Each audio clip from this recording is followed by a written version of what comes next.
Sore Pak, terdengar Pak. Ya, kita mulai saja ya, secoba share materinya.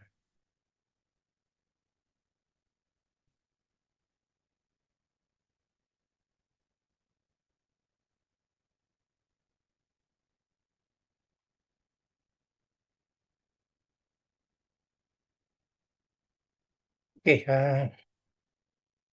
saya ditugaskan oleh Prodi untuk menyampaikan materi ini, rekayasa bandar udara. Nah, goalnya gitu ya, tujuannya tentu nanti harapannya Bapak sekalian bisa memperoleh kompetensi gitu ya dalam konteks perencanaan bandara gitu ya. Eh, Kaitannya dengan geometrik dan perlintasan.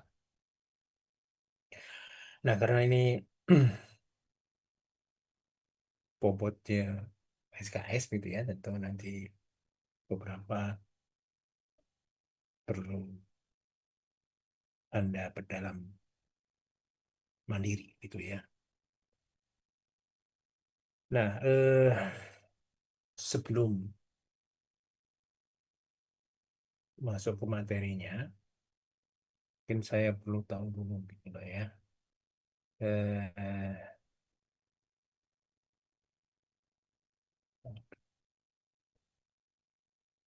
Sebelumnya, Anda sudah dapat mata kuliah terkait dengan perencanaan geometrik jalan raya di pendidikan sebelumnya gitu? Pernah? Ada yang pernah, ada yang enggak gitu? Atau gimana? Semua pernah? Belum Pak. Belum. Oke. Sesungguhnya prinsip atau konsep perencanaan geometrik nanti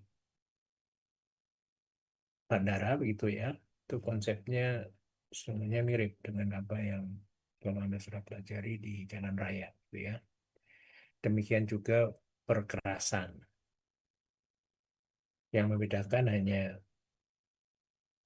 dari sisi beban, gitu ya. Kalau di jalan raya kan bebannya kendaraan jalan raya, sementara kalau di bandara itu nanti bebannya adalah pesawat. Ya. Yang membedakan itu sehingga itu sebelum masuk ke teknis perencanaan geometrik dan bahasan, kita perlu memahami bersama-sama terkait dengan karakteristik pesawat itu ya. Nanti yang akan, aduh, cek, suaranya kecil. Satu-satu cek kecil ya. Aduh, suaranya kecil masih. Sudah jelas, Ya, Pak. cek cek masih kecil. Jelas Pak. Oke, oke. Tentu kita harus memahami dulu karakteristik pesawat gitu ya. Konteksnya tentu nanti dengan perencanaan bandara begitu ya. Karena rusak kan. Sehingga nanti apa yang kita coba pelajari bersama-sama, ini nanti yang pertama terkait dengan Kurang bisa nginep Kertajati, ya diajar rekayasa bandara. Kertajati, gaskeun atuh ulin begitu. jadi bagaimana pesawat itu terbang atau melayang, yang pesawat konvensional gitu ya, nanti kita pahami.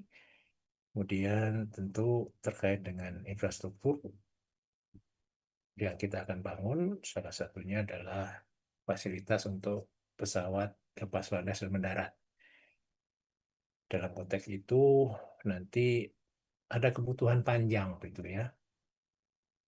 Nah, ternyata panjang landas pacu ini nanti akan dipengaruhi oleh lingkungan, gitu ya. Kenapa begitu? Karena konsep pesawat itu melayang atau terbang itu yang mendasari, gitu ya. Nah, yang lain adalah terkait dengan arah, gitu ya, arah landas pacu. Nah, ini akan dipengaruhi oleh data-data arah tiupan angin, gitu ya. Karena nanti ada kondisi yang ya kita sebut saja kritis berbahaya, gitu ya, bagi pesawat yang melakukan proses pendaratan kalau dia mendapatkan angin silam. Sehingga harapannya selama proses pendaratan itu dia tidak terpapar oleh angin silang dengan kecepatan yang besar, gitu ya. Nah, dari hal itu nanti kita masuk ke perencanaan geometrik. Geometrik berarti dimensi ukuran, seperti Anda merencanakan geometrik jalan raya. Mirip prinsipnya begitu ya. Cuman kan nanti karakteristik pesawat itu agak sedikit berbeda dengan kendaraan jalan raya. Nanti ada beberapa yang mungkin agak sedikit berbeda gitu ya. Kemudian berikutnya lagi terkait dengan perencanaan perluasan. Nah, kira-kira hal itu yang kita akan pelajari bersama-sama. Kemudian saya dapat tugas dari prodi ini untuk menyampaikan ini dalam 10 kali pertemuan gitu ya, dan 2 pertemuan untuk ujian UTS dan UAS. Kira-kira itu yang nanti kita akan pelajari bersama-sama. Literatur itu ya, itu yang terkait dengan perencanaan bandara gitu ya. Ada buku-buku yang mungkin bisa Bapak Ibu rujuk gitu ya. Dan tentu pedoman perencanaan gitu ya. Ini ada pedoman perencanaan runway, taxiway, dan pavement gitu ya. Ini yang dikeluarkan oleh IQ. IQ adalah Badan Penerbangan Sipil Internasional di bawah PBB. Eh, Kemudian terkait dengan saya ditugaskan untuk memberikan penilaian. Nanti penilaiannya akan mengikuti proporsi ini, gitu ya, yang saya gunakan di kelas yang lain, sehingga ini saya berlakukan sama. Kira-kira itu, Ibu Bapak, terkait dengan apa yang kita pelajari, rujukannya apa, begitu ya, dan bagaimana nanti saya akan menilai. Ada yang mau didiskusikan? Silahkan kalau ada.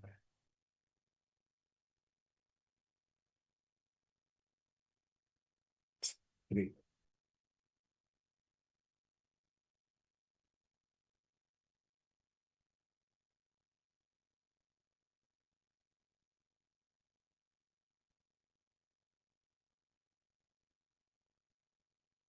oke, kalau tidak ada ya kita lanjut saja ya.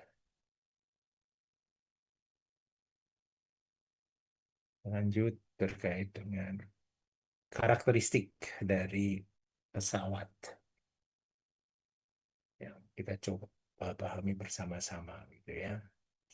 Nanti akan mempengaruhi infrastruktur yang harus kita sediakan.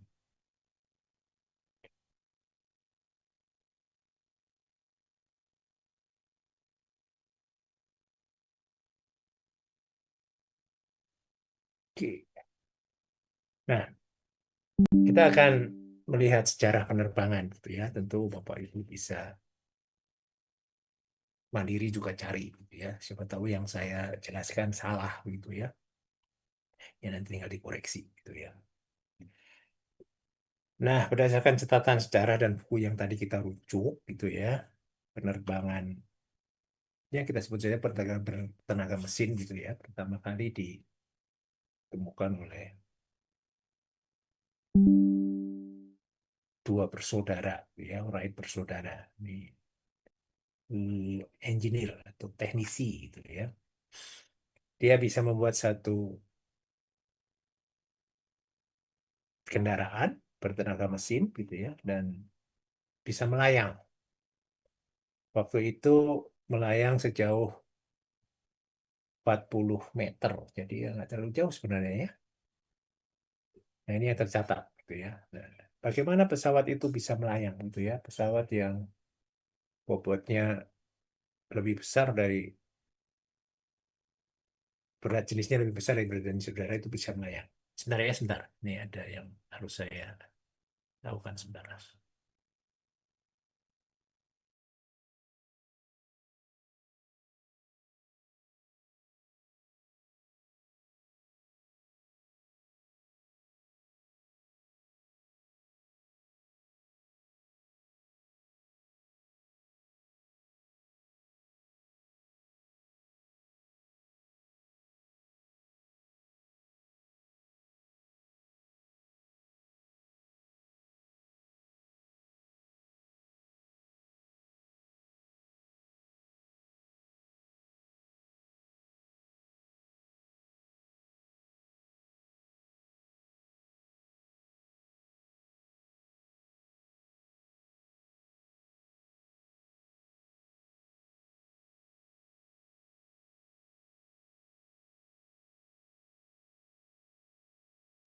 Oke, sorry, lanjut, lanjut ya. Tadi tidak saya selesaikan dulu. Oke. Eh, Bagaimana pesawat itu bisa terbang, melayang?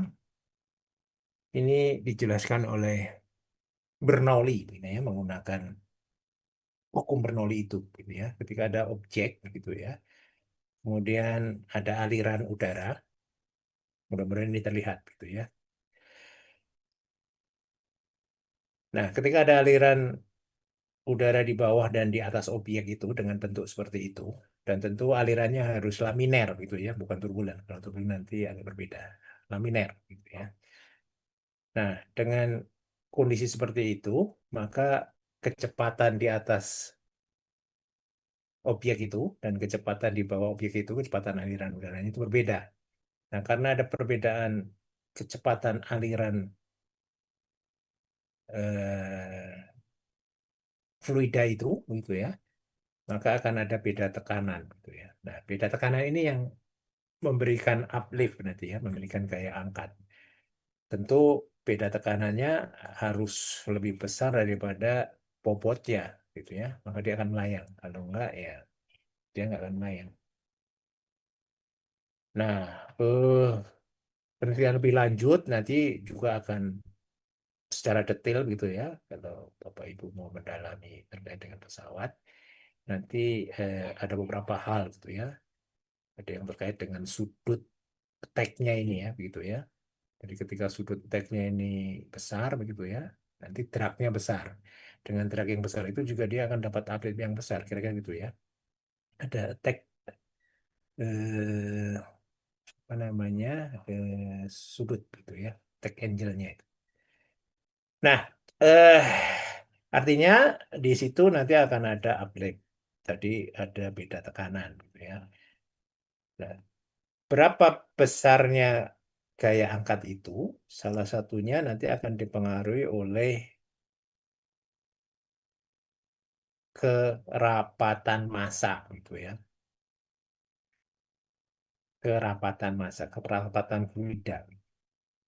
Semakin besar kerapatan massa udara dengan objek yang sama dan kecepatan aliran yang sama, tentu gaya angkatnya jadi lebih besar kira-kira gitu. Sementara kerapatan massa udara ini dipengaruhi oleh lingkungan. Ada beberapa hal gitu ya. Di antaranya ada suhu gitu ya. Ketika suhu fluida, suhu udara itu naik gitu ya, maka kerapatannya akan berkurang. Demikian juga elevasi. Bapak Ibu mesti sudah paham ini ya. Ketika kita ada di elevasi 0 di permukaan air laut dan di elevasi 4.000 di atas permukaan air laut, maka kerapatan massa udaranya juga akan berbeda. Nah, dengan kondisi itu, maka nanti gaya angkatnya itu akan dipengaruhi oleh kerapatan massa, sementara kerapatan massa udaranya dipengaruhi oleh lingkungan. Dalam konteks ini tentu ini nanti yang menjelaskan kenapa tadi salah satunya kebutuhan panjang landas pacu itu dipengaruhi oleh lingkungan. Ini konteksnya dari sini. Oke, mudah-mudahan ini bisa ditangkap ya. Nah, bentuk objek yang seperti ini yang biasanya di apa ya, dibentuk oleh sayap gitu ya. Sayap itu bentuknya seperti ini gitu ya. Jadi gaya angkat pesawat itu mayoritasnya dari bentuk sayap yang seperti itu gitu ya. Nah, kira-kira itu. Nanti kalau mau dikembangkan lebih lanjut, ya kalau sayap itu dipasang di mobil bagaimana dan seterusnya, kira-kira begitu ya. Oke, sampai sini ada yang ditanyakan? Yang mau didiskusikan? Kalau tidak, kita masuk ke karakteristik pesawat yang perlu kita dapatkan untuk bisa mendesain gitu ya. Yang pertama dimensi, seperti di jalan raya ya, Bapak Ibu ketika mau merencanakan dimensi jalan itu, Bapak Ibu mesti punya dimensi kendaraan yang mau lewat gitu ya. Yang kita sebut sebagai kendaraan desain. Di bandara juga sama. Nah, dimensi pesawat yang perlu kita ketahui seperti di jalan raya itu ya berarti ukurannya panjang, lebar, tinggi, dan seterusnya gitu ya. Konteksnya ini nanti dengan besaran infrastruktur yang kita sediakan gitu ya. Seperti jalan raya kan, kenapa di jalan raya itu lajurnya itu dimensinya segitu gitu ya. Berikutnya lagi adalah jari-jari putar gitu ya.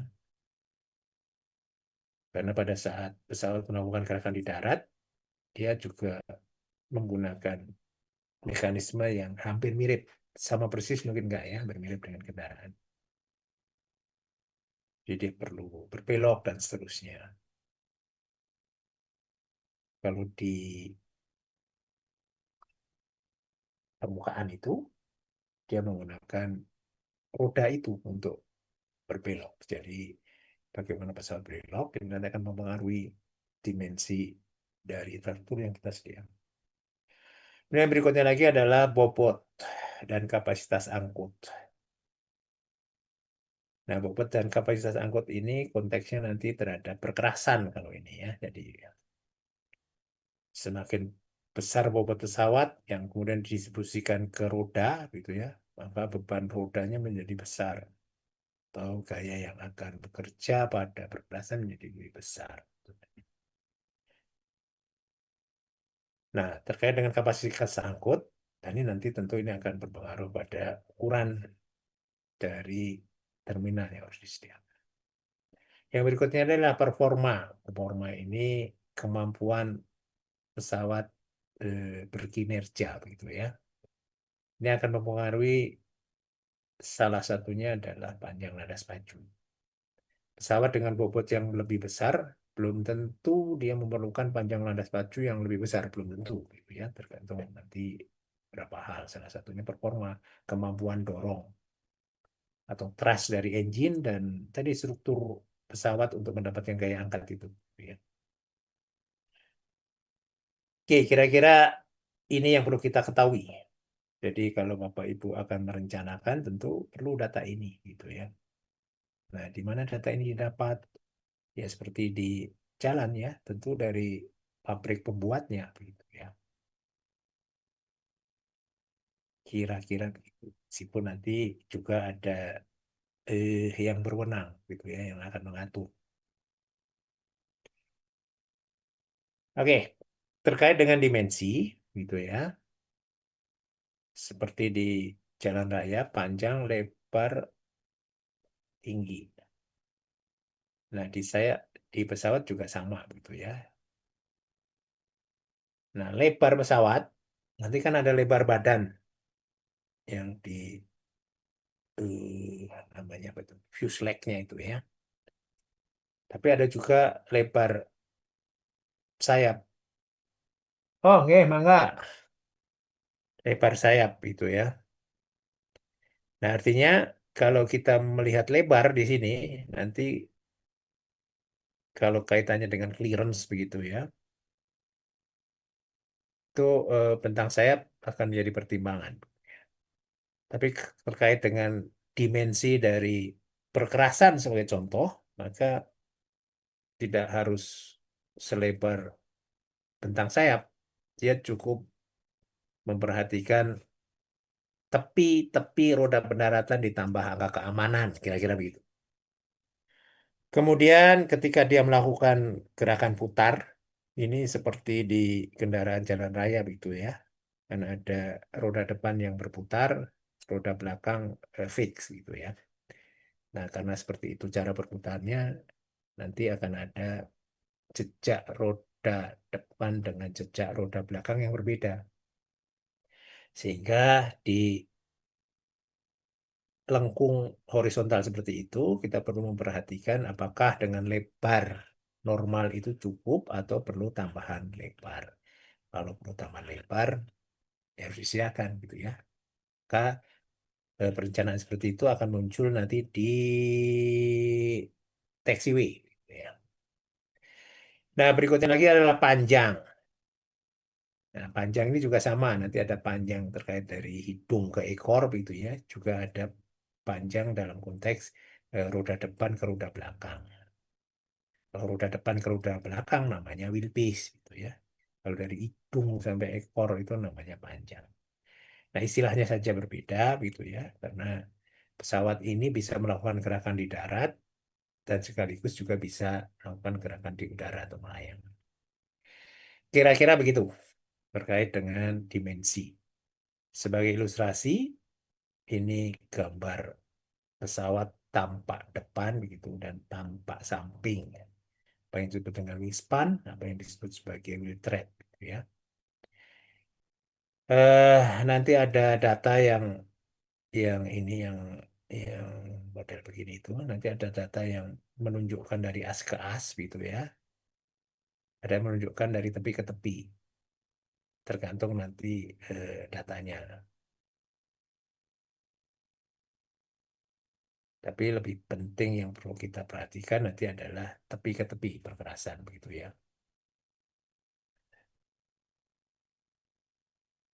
Kemudian dari samping gitu ya, seperti ini.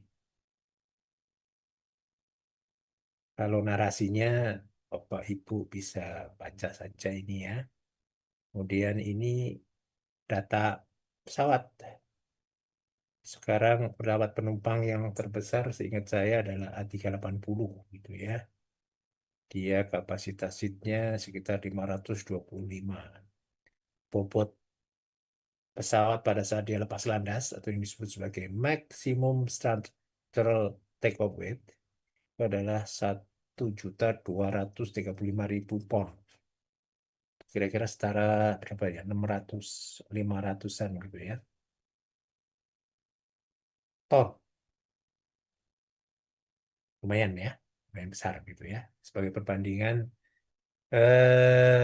berat kendaraan darat itu kan yang besar itu sekarang kan itu ya trailer ya. Trailer itu berapa kira-kira? 60-an gitu, 60 ton gitu. Itu udah trailer yang paling besar biasanya. Rentangnya dia antara 40-60 ton. Ini sampai 500 ton.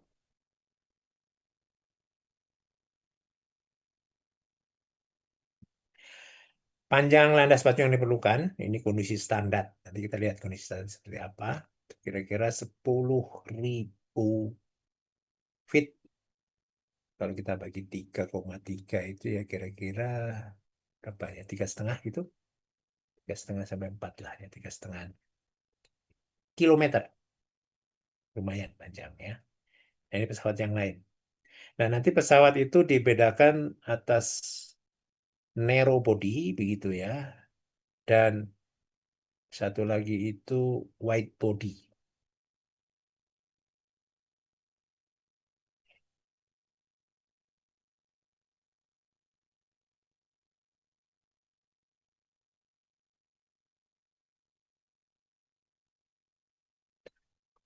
A380 ini penampakannya dia double decker gitu ya, ada 2 lantai.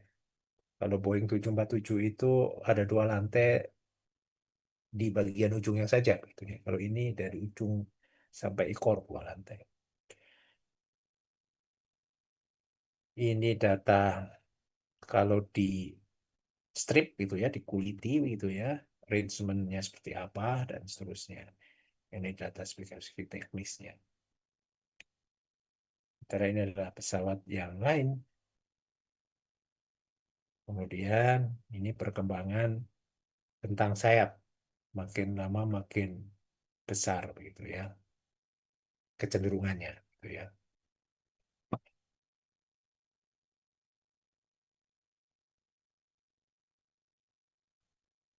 Tapi beberapa jadi dipatok juga stagnan gitu ya. Karena memang nanti termasuk panjang landas pacu itu akhirnya apa ya, ekonomisasi dari penyediaan infrastruktur itu yang menjadi pembatas juga gitu ya. Tidak tidak juga nanti dimensi itu jadi dilepas saja gitu ya. Nanti tetap ada ujungnya, kecuali hal-hal yang spesifik gitu ya. Yang lain kita perlu pahami jari-jari putar. Nah, bagaimana melihat jari-jari putar atau mengukur jari-jari putar pesawat? Itu dilihat dari roda depan. Ini membentuk sudut belok kalau ini arah hidungnya, kemudian ini membentuk sudut belok, gitu ya. Dari arah sudut belok itu dibuat garis tegak lurus 90 derajat ini. Tarik garis saja begitu. Kemudian dari roda pendaratan ke roda belakang ini tarik garis center lainnya dari roda kiri ke roda kanan. Nah, titik pertemuan garis itu ini adalah sumbu putar. Ini sumbu putar. Berarti jari-jari putarnya itu berarti dari titik putar ini ke bagian terluar gitu ya. Nanti bisa ujung sayap itu bisa juga sayap depan maksudnya bisa juga sayap belakang gitu ya. Tergantung konfigurasi, tergantung layout, tergantung bentuk pesawat. Ada pesawat yang sayapnya lebar, badannya pendek gitu ya. Ada yang pesawat yang badannya panjang, sayapnya tidak terlalu lebar gitu ya. Macam-macam. Tapi kira-kira dari titik ini sampai ke tepi. Nah, cara mengukurnya begitu. Dan nanti di manual flight-nya juga atau buku teknisnya pesawat juga akan disampaikan berapa jari-jari putar. Atau kalau data itu tidak didapatkan gitu ya, nanti bisa juga didekati dengan persamaan ini gitu ya. B adalah wheelbase, T adalah wheel track, tadi tepi-tepi roda pendaratan ya. Kemudian B adalah beta, sorry. Maksudnya ini adalah maksimum steering wheel. Ini rumus ini bisa digunakan juga untuk mendekati aproksimasi ya, kira-kira tapi yang terlalu jauh. Oke, berikutnya lagi adalah bobot itu ya. Bobot ada beberapa istilah. Kalau di jalan raya kan Bapak Ibu ada istilah maksimum sumbu terberat itu ya. Ada juga bobot total, gitu kan. Kalau di kendaraan niaga, Bapak Ibu bisa lihat di apa itu data hasil uji itu, yang ditempel. Nah, di pesawat ada beberapa istilah. Kita mulai dari sini aja ya. Sebentar. Ini pilot. Dari sini ya. Ini ya. Ini konteksnya pesawat beroperasi. Yang pertama, dia di ujung landas pacu itu. Dia mau bergerak, begitu ya, mau lepas landas. Nah, bobot maksimum yang diperkenankan di ujung landas pacu ini, yang disebut sebagai maksimum structural takeoff weight. Ini kaitannya dengan kemampuan angkat pesawat. Gitu ya.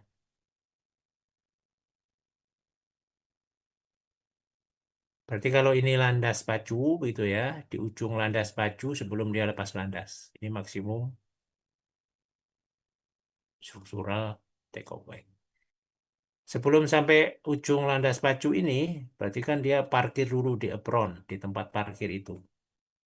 Nah, waktu dia bergerak dari tempat parkir ini, kalau ini terminal begitu ya, dari parkir ke ujungnya, dia menggunakan kekuatan engine sendiri. Berarti ada bahan bakar yang digunakan. Nah, di ujung atau di awal pergerakan darat ini biasanya ada di apron itu, ini ada bobot maksimum yang disebut sebagai maksimum ram weight yang ini. Jadi bobot maksimum dia bergerak dari apron menuju ujung landas pacu. Kemudian ketika di bandara tujuan, dia mendarat begitu, ini ada bobot maksimum pesawat itu diperkenankan mendarat. Disebut sebagai maksimum landing weight. Jadi konteks dengan bobot total pesawat, nanti ada kondisi dia di apron menuju landas pacu, itu maksimum ram weight.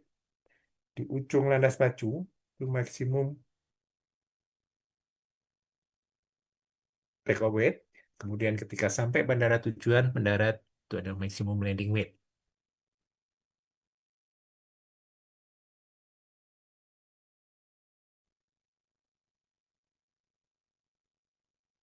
Sampai sini, saya menanyakan bobot. Nah, ada satu kondisi atau definisi bobot di mana dari bobot total tadi gitu ya, dikurangi bahan bakar dan dikurangi muatan, ada bahan bakar, muatan begitu ya, masih termasuk awak dan peralatan yang disebut sebagai no-go item gitu ya, roda benar dan terusnya gitu ya. Pokoknya bobot total, bisa bobot total di rem, bisa bobot total di take off gitu ya. Nah, konteksnya itu dikurangi dengan bahan bakar dan muatan, ini yang disebut sebagai operating empty weight atau bobot kosong operasional.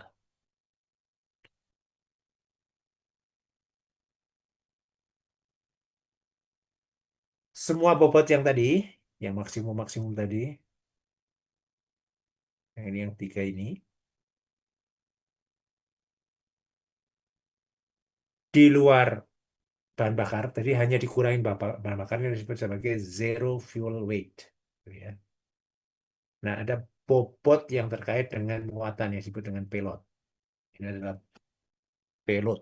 Ini adalah bobot dari muatan yang membayar biasanya gitu ya, bisa terdiri dari uang orang gitu ya, bisa juga barang atau gabungan gitu ya, atau barang saja.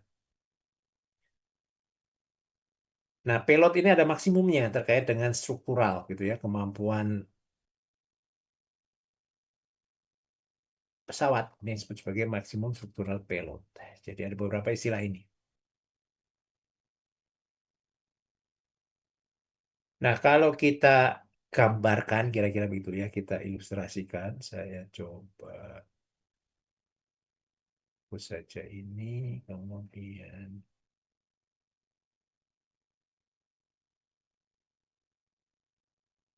kalau ini ada bobot total gitu ya.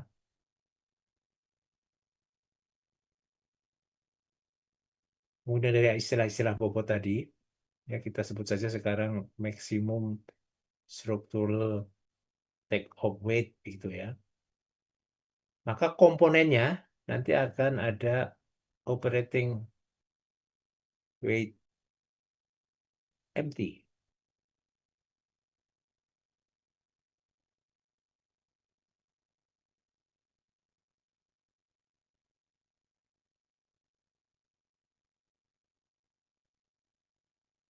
atau operating empty weight. gitu ya. Operating empty weight gitu ya. Kemudian ada payload berarti ya, ada payload. Saya hapus saja ya.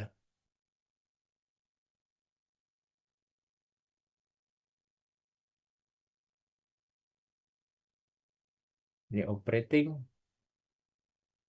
empty weight.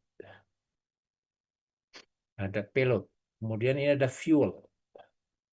Nah, kalau konteksnya maximum take off weight, maka ini ada fuel yang dibagi dua.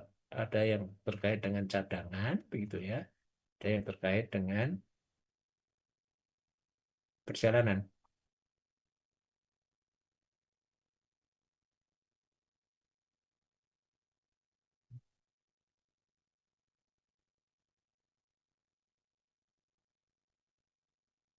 Nah, ini adalah komponen yang menyusun bobot pesawat.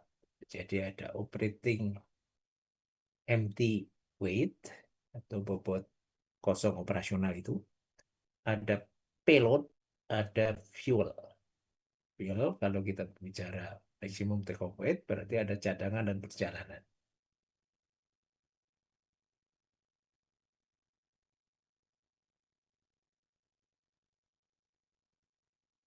Sampai sini? Ada yang bertanya kan? Nah, bobot pesawat tadi diantaranya sudah diilustrasikan tadi ya, yang 380 ini sampai 1,2 juta pound di pesawat yang lain, gitu ya.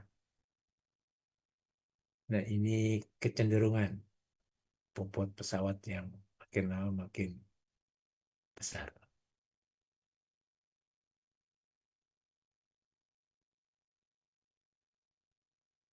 Sampai sini? Ada yang bertanya kan? Kalau tidak, berikutnya lagi adalah ini ada bobot tadi ya. Ada operating empty weight, ada payload, ada fuel, ada maksimumnya, begitu ya, ada maksimumnya.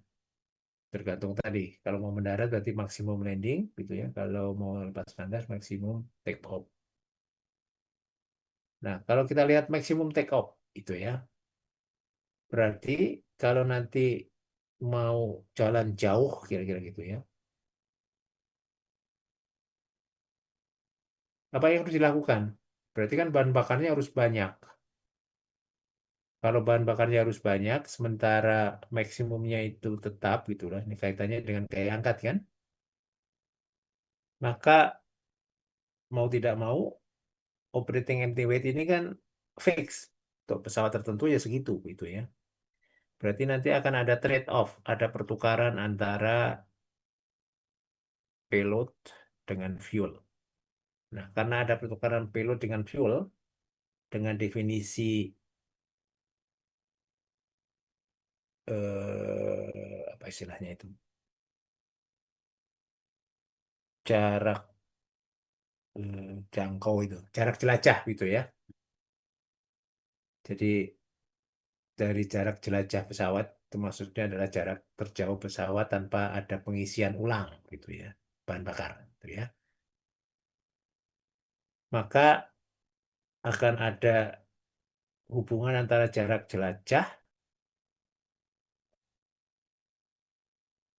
dengan muatan. Kalau muatannya mau banyak, jarak jelajahnya berarti dikurangi. Kalau jarak jelajahnya mau jauh begitu ya, muatannya harus dikurangi. Kalau muatannya mau banyak, maka jarak jelajahnya menjadi pendek. Meskipun jarak jelajah itu tidak hanya dipengaruhi oleh muatan, tapi dengan mengambil asumsi pesawat yang sama dalam kondisi cuaca yang sama, begitu ya, nanti akan ada trade-off pertukaran ini. Kenapa begitu? Ya karena tadi komponen bobot pesawat itu hanya ada 3 kelompok besar tadi ya, operating empty weight, payload, dan fuel gitu ya. Nah, muatan dan jarak jelajah ini ada hubungannya gitu ya. Kalau dengan batasan maksimum take off weight gitu ya. Kalau kita gambarkan sumbu Y-nya adalah muatan, sementara sumbu X-nya adalah jarak jelajah. Dengan muatan A, pesawat bisa menjangkau jarak A.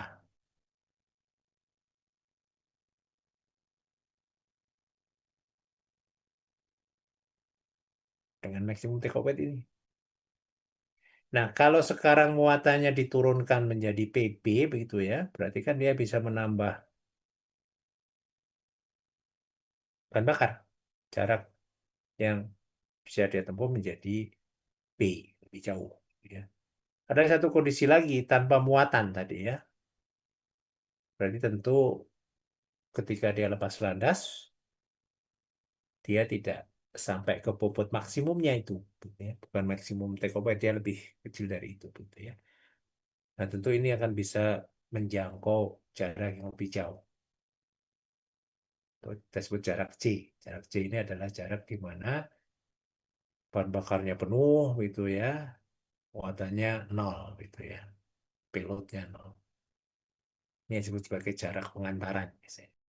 Nah, sekarang kalau batasannya maksimum landing weight, kadang-kadang sampai di tempat tujuan itu, bobotnya harus segitu gitu ya. Nah, tadi kita sudah memahami bahwa maksimum landing weight itu lebih kecil gitu ya, dibandingkan maksimum take off weight.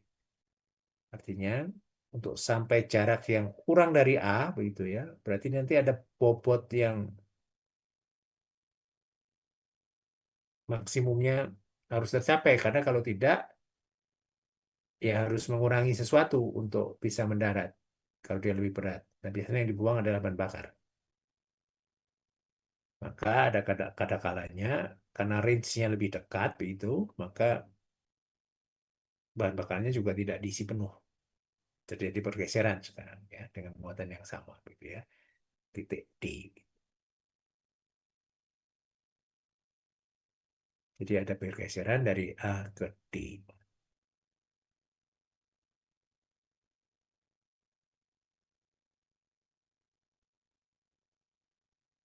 Nah, kalau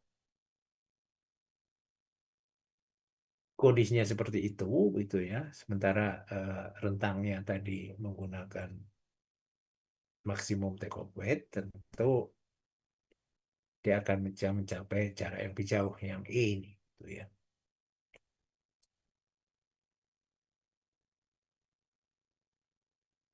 Jadi titik D itu adalah batasan limit landing biasanya, gitu ya. Titik A itu maksimum take off weight, titik E itu maksimum take off weight juga, gitu ya. Dan titik B maksimum take off weight. Sementara C ini adalah kapasitas penuh dari bahan bakar, di mana P-nya itu kosong. Ya. Nah, kira-kira hubungan antara muatan dan jarak jelas bisa digambarkan seperti ini. Ada yang menanyakan? Oke, berikutnya lagi performa, gitu ya. Nah, performa ini kaitannya dengan engine, gitu ya, dan struktur pesawat. Jadi bagaimana layout pesawat itu, begitu ya. Kemudian luasan sayapnya, kemudian apa namanya, kalau mesin itu daya dorong gitu ya. Ini akan mempengaruhi performa. Jadi pesawat bisa melakukan climbing dengan cepat gitu ya. Ya seperti kalau di, di kalau di kendaraan jalan raya itu kan salah satu performa kendaraan yang sering Anda dengar itu kan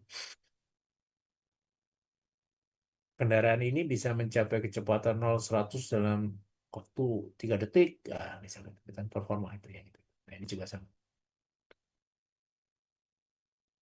Nah, kita lihat konteks jenis mesin gitu ya. juga kita perlu sedikit mengetahui karena ini nanti menjadi sumber kebisingan gitu ya. Ada dua tipe mesin nanti ya, mesin piston dan mesin turbin. Mesin piston itu seperti mesin kendaraan jalan raya kita itu, yang naik turun pistonnya diubah menjadi gerakan putar. Sementara mesin turbin itu ya putaran yang mengkompresi udara kemudian diledakkan menyebabkan putaran sudu atau turbin di depannya. Nah, kira-kira gitu, berurut begitu. Tapi tidak ada gerakan maju mundur piston. Jadi gerakannya gerakan baling-baling atau turbin atau sudu-sudu yang berputar. Kira-kira secara cepat, secara sederhana begitu ya. Ini kan gerakan maju mundur yang diubah menjadi gerakan putar. Artinya mesin piston ini nanti punya maksimum rotasi gitu ya. Ada RPM, rotation per menitnya. Dia nggak bisa sangat cepat. Karena kalau sangat cepat, kira-kira gitu, nanti pistonnya itu seolah-olah diem. Nah, pada kondisi itu nanti kehilangan tenaga. Jadi ada maksimum. Kemudian mesin turbin, kalau ini kan putaran diubah menjadi putaran. Jadi tidak ada apa ya, tidak ada lag-nya begitu ya. Sehingga nanti ini yang membatasi bukan putaran mesin gitu ya. Yang membatasi adalah material gitu ya. Material yang diputar dengan kecepatan seperti itu tidak leleh, tidak rusak gitu ya. Jadi mesin turbin ini karena putarannya menjadi bisa lebih cepat daripada piston, maka dia punya daya dorong yang lebih besar.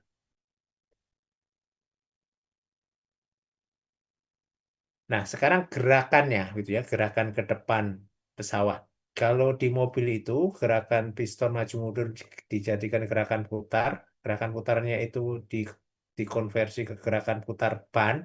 Kemudian ban yang berputar itu punya traksi dengan jalan raya, dia akan menggelinding. Tapi kalau traksi antara roda dengan permukaan jalan tidak ada, sebagai contoh jalan yang licin begitu, ya tidak menjadi gelindingan, jadi selip gitu ya. Berarti traksi antara ban dengan permukaan itu menjadi penting kalau gerakan di darat. Jadi di darat dia bisa melakukan gerakan itu karena rodanya berputar, kemudian dia menggelinding gitu ya, karena ada traksi. Nah, nanti kendali gerakan dilakukan antara interaksi roda dengan permukaan ini. Jadi cara steeringnya begitu, gitu ya. Nah, kalau sudah melayang,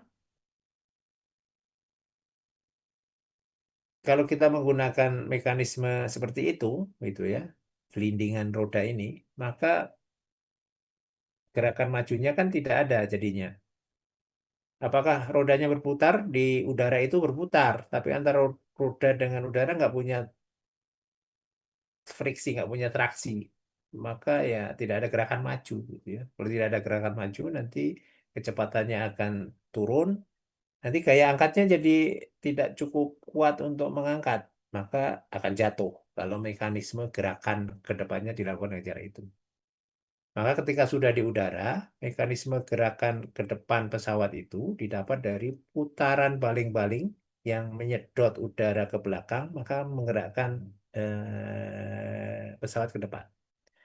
Atau bahasa sederhananya, Bapak Ibu bisa coba di rumah gitu ya. Kipas anginnya itu dikasih roda gitu ya. Menggelinding nggak?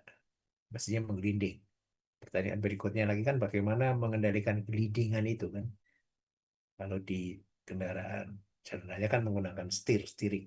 Ya. Nah, kira-kira gitu. Artinya mesinnya piston tetap gerakan maju ke depannya pada saat di udara itu menggunakan baling-baling gitu ya. Kalau masih di darat, gerakan majunya itu dikonversi menjadi putaran roda agar nanti bisa dikendalikan gitu ya. Dia kan menghembuskan udara ke belakang, maka rodanya akan menggelinding gitu ya. Mekanismenya masih ada traksi antara roda dengan gelindingan. Maka steeringnya mengemudikannya dengan menggerakkan roda itu ke kanan atau ke kiri, cara beloknya.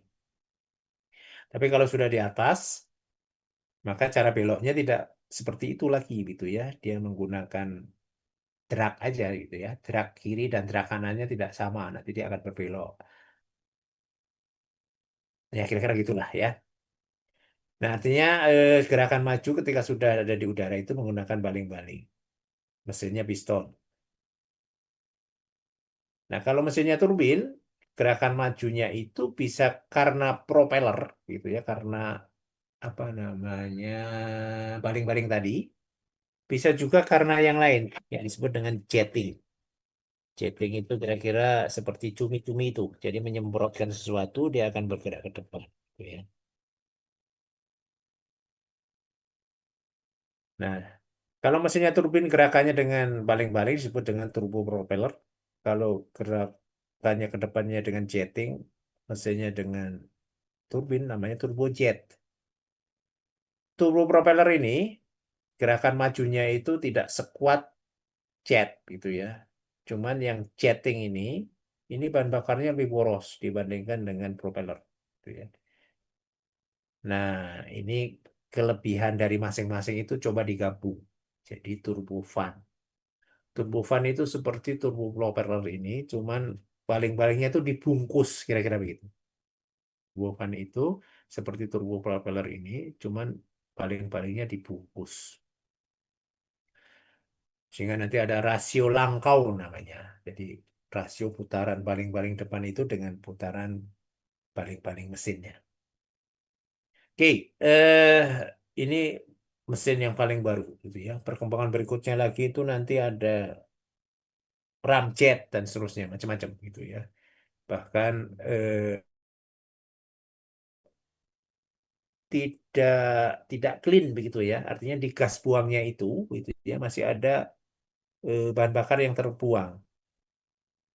Maka di ujung exhaust, di ujung knalpot itu nanti ditambahin lagi ada yang disebut dengan pemantik yang disebut sebagai afterburner dan seterusnya macam-macam begitu ya. Perkembangannya ini teman-teman di mesinnya.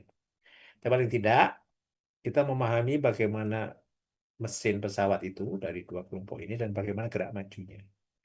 Nah, kemudian pemakaian bahan bakar itu dinyatakan dengan specific fuel consumption. Kalau di jalan kendaraan darat itu kan berapa kilo per liter gitu ya.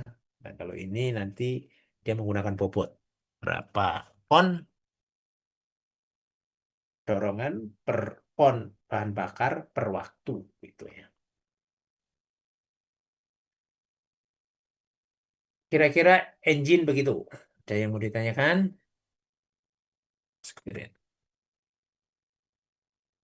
Kalau diam-diaman agak susah juga nih saya. Saya didengar atau saya ditinggal nih? Ada. Oh, masih ada. Oke, terima kasih kalau masih ada. Oke, ada yang mau ditanyakan? Ibu, Mbak?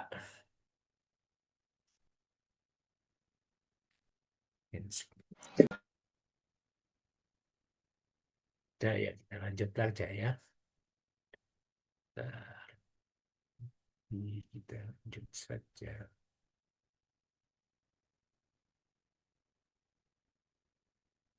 Ini sudah maghrib ya. Saya lanjutkan sedikit lagi lah ya. Sampai karakteristik kita selesaikan. Menurut saya sudah maghrib. Oke, kita lanjutkan sedikit lagi ya. Saya mohon izin. Eh, ini kecenderungan kecepatan. Jadi semakin ke sini itu kecepatan pesawat semakin tinggi gitu ya. Sehingga nanti ada pesawat itu sangat cepat. Kalau satuannya masih menggunakan mile per hour atau nautical mile per hour gitu, sebutan itu menjadi besar. Misalnya 2000 kilometer per jam, oh, besar banget gitu ya. Kemudian nanti ada satu ahli yang mencoba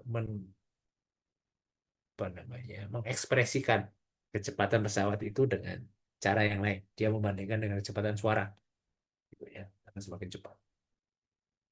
Ya samalah. Rupiah kita ini kan nilainya makin lama makin merosot gitu ya. Satu rupiah sekarang udah berapa ya? 17.000 gitu ya. Nanti lama-lama kan uang kita seolah-olah tidak bernilai. Sehingga ada apa ya? Ada wacana untuk bahasanya itu devaluasi ya berarti ya. Jadi redominasi gitu ya. Jadi penyebutannya nanti nolnya dibuang gitu loh biar nggak susah gitu ya. Kalau sekarang itu misalnya 1 juta triliun gitu kan susah banget ya. Oke, ini juga sama konteksnya. Kebisingan gitu ya. Kebisingan pesawat itu sumbernya dari mana gitu ya. Mayoritasnya itu dari mesin gitu ya. Meskipun nanti juga ada pencampuran antara udara diam dengan udara bergerak di ujungnya itu di exhaust ini. Jadi mayoritas engine, mayoritas kebisingan pesawat itu nanti dari engine gitu ya. Engine dari mana? Dari kipasnya itu gitu ya. Dan dari jetting, 2 hal ini. Ini konteksnya tentu kalau kita mau meletakkan bandara begitu, bandara itu kan tempat yang bising, apalagi di belakangnya, apa ini bahasanya, di belakangnya mesin itu kan bising. Atau kalau Anda naik motor di belakangnya knalpot motor di depan Anda itu kan ada apa ya, ada benturan-benturan udara begitu kan. Nah, itu mirip lah gitu.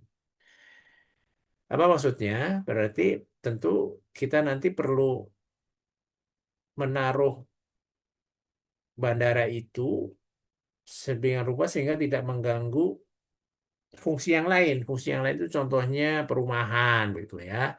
Perumahan itu kan orang perlu tempat untuk istirahat gitu ya. Kalau rumahnya bising kan kapan istirahatnya gitu ya.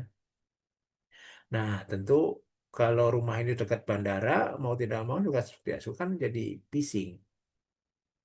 Pilihannya tentu memindahkan perumahannya atau memindahkan bandaranya kalau tidak ingin bising.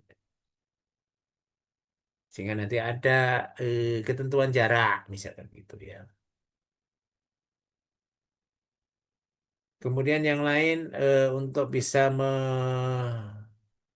mengkonstruksi bandara ini kan perlu satu lahan yang sangat besar gitu ya. Dan lahannya ini relatif harusnya flat rata gitu ya. Coba bayangkan daerah terbuka di tengah kota begitu segede itu kira-kira ekonomis enggak gitu ya. Jangan-jangan untuk penyediaan lahannya aja besar. Maka perlu daerah yang lain. Ini salah satu pertimbangan kenapa kok bandara tidak di tengah kota gitu ya. Yang lain operasional biasanya ya. Bayangkan pesawat yang mau kalau ini landas pacu begitu ya, dia mau turun begitu. Tentu kan daerah ini harus daerah yang clear begitu ya. Tiba-tiba di situ ada gedung yang tinggi begitu ya. Tentu ini akan mengganggu gitu ya. Demikian juga dia lepas landas dan seterusnya. Ini kebisingan. Berikutnya lagi terkait dengan gerakan. Nah, kalau ini Bapak Ibu baca sendiri ya, ini nggak terlalu sulit sebenarnya ya. Jadi kalau kurang paham ya bisa cari di web bagaimana pesawat itu lepas landas dan mendarat. Banyak kok yang menjelaskan begitu gitu ya. Tapi prinsip dasarnya eh, pesawat akan bergerak dari satu bandara ke bandara. Artinya di bandara asal dia akan lepas landas, di bandara tujuan mendarat. Detailnya bagaimana mendarat, bagaimana lepas landas gitu ya.